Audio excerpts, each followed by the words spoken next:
خدا کی آیتوں میں کون لوگ جھگڑا پیدا کرتے ہیں اور نیک گفتگو اور بحث کا طریقہ قرآن نے کیا بتایا ہے؟ آئیے ان سوالات کے جوابات جانتے ہیں آج کے ایپیسوڈ میں۔ اعوذ باللہ من الشیطان الرجیم، بسم اللہ الرحمن الرحیم۔ ناظرین محترم، السلام علیکم ورحمۃ اللہ وبرکاتہ۔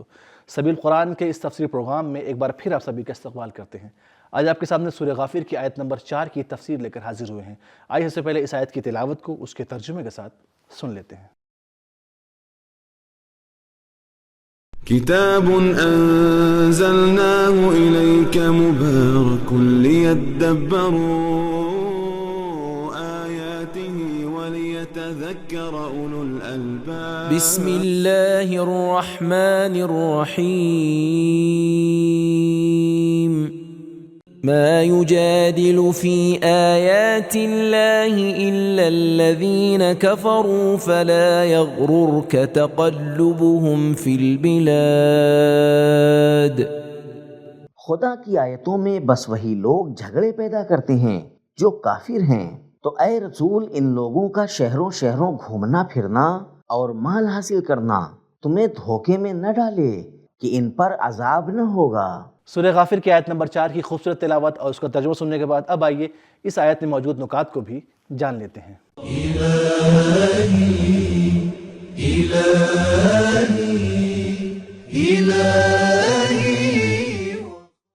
نکات لغت میں جدل کا معنی ہے رسی باندھنا، اور اصطلاح میں اس گفتگو کو کہا جاتا ہے جس میں دو لوگ ایک دوسرے کو شکست دینا چاہتے ہیں۔ بحث اور گفتگو۔ بحث کی دو قسمیں ہیں۔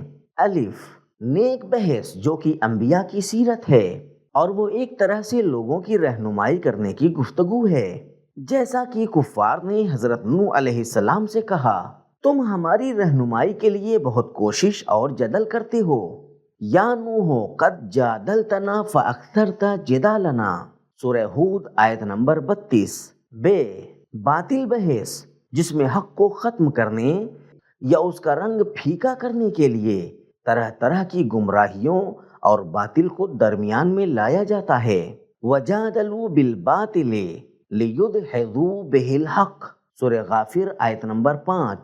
علمی اور عقیدتی مسائل میں بحث نہیں کرنی چاہیے، اور اگر کریں تو نیک بحث کریں۔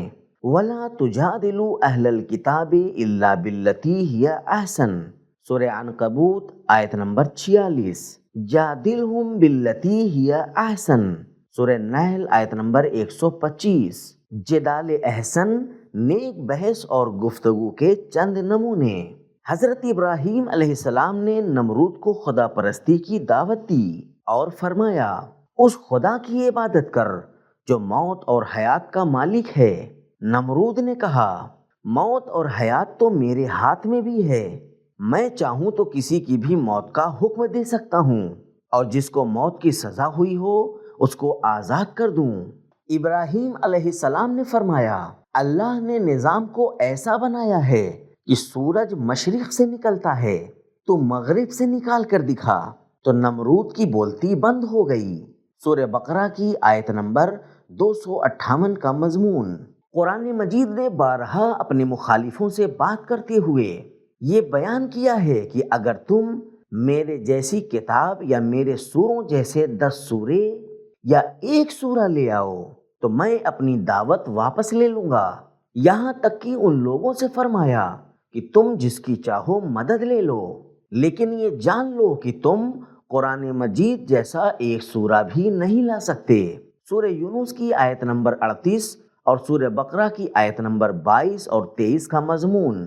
جدال باطل، باطل بحث کی طرف شیطان ابھارتا ہے۔ ان الشیاطین لیوحون الی اولیائہم لیجادلوکم، سورہ انعام آیت نمبر 121۔ جدال کے نقصانات۔ نمبر 1، جدال گمراہی کا سبب ہے۔ نہج الفصاحت حدیث نمبر 2648۔ کوئی بھی ہدایت یافتہ گروہ گمراہ نہیں ہوا مگر باطل جدال کی وجہ سے۔ نمبر 2، جدال اللہ کے قہر کا سبب ہے۔ نہج الفصاحت حدیث نمبر 2865۔ جو کوئی بھی جدال کے معاملات کو جانے بنا بحث کرتا ہے اس پر اللہ کا قہر ہے مگر یہ کہ وہ بحث چھوڑ دے۔ نمبر 3، جدال شرمندگی کا سبب ہے۔ نہج الفصاحت حدیث نمبر 1008۔ ہر دھرمی جو کہ جدال کا سبب ہے اس سے پرہیز کرو، کیونکہ اس کا آغاز نادانی اور انجام شرمندگی ہے۔ نیک گفتگو اور بحث کا طریقہ۔ نمبر 1، رقیب سے دلیل مانگیں۔ قل ہاتوا برہانکم، سورہ بقرہ آیت نمبر 111۔ نمبر 2، شروع سے ہی خود کو افضل اور برتر نہ سمجھیں۔ انا او ایاکم لعلی ھدی او فی ضلال مبین، سورہ سبا آیت نمبر 24۔ نمبر 3، حق کو قبول کیا جائے اگرچہ مصلحت کی بنا پر اس کو رد کرنا پڑے۔ فیہما اثم کبیر ومنافع للناس واثمہما اکبر، سورہ بقرہ آیت نمبر 219۔ نمبر 4، رقیب کو سوچنے کا موقع دیا جائے۔ وَإِنْ أَحَدٌ مِّنَ الْمُشْرِكِينَ اسْتَجَارَكَ فَأَجِرْهُ، سورہ توبہ آیت نمبر 6۔ نمبر 5، ادب کی رعایت کی جائے۔ لا تسبوا الذین یدعون من دون اللہ فیسبوا اللہ عدوا، سورہ انعام آیت نمبر 108۔ نمبر 6، انصاف سے کام لیا جائے اور سب کو ایک نگاہ سے دیکھا جائے۔ فریق منہم، سورہ آل عمران آیت نمبر 23۔ نمبر 7، منطقی بات بولی جائے۔ قولا سدیدا، سورہ احزاب آیت نمبر 70۔ نمبر 8، نرم لہجے میں بات کی جائے۔ قولا لینا، سورہ طٰہٰ آیت نمبر 44۔ اس آیت میں خداوند رحمان الرحیم نے اپنے بندوں کے لیے، اپنے چاہنے والوں کے لیے کچھ اہم پیغامات بھی رکھے ہیں۔ آئیے ان پیغامات کو بھی سن لیتے ہیں۔ کتاب انزلناه الیک مبارک لیدبروا۔ پیغام نمبر 1، حق سے جھگڑنے کا سبب صرف کفر ہے۔ نمبر 2، اس بات کی امید نہ رکھیں کہ آپ کی حق بات کو سب مان لیں گے۔ نمبر 3، کافروں کا طریقہ ہے باطل طریقے سے جھگڑنا۔ ما یجادلو فعل مضارع ہے جو استمرار کی علامت ہے۔ نمبر 4، انبیاء کو بھی یاد دہانی اور نصیحت کی ضرورت ہوتی ہے۔ نمبر 5، کفار سے خوفزدہ نہ ہوں۔ نمبر 6، کافروں کا چلنا پھرنا اللہ کی طرف سے ان کو دی گئی مہلت ہے تاکہ ان کا گھڑا بھر جائے، گھبرانے کی ضرورت نہیں ہے۔ نمبر 7، کفار ہمیشہ کوشش میں لگے رہتے ہیں، غافل نہ رہیں۔ تقلبہم فی البلاد، فوجی ہتھ کنڈے، سیاسی کانفرنس، متواتر دورے اور متکبر لیڈروں کے بین الاقوامی معاہدے تقلبہم فی البلاد کے مصادیق میں سے ہیں۔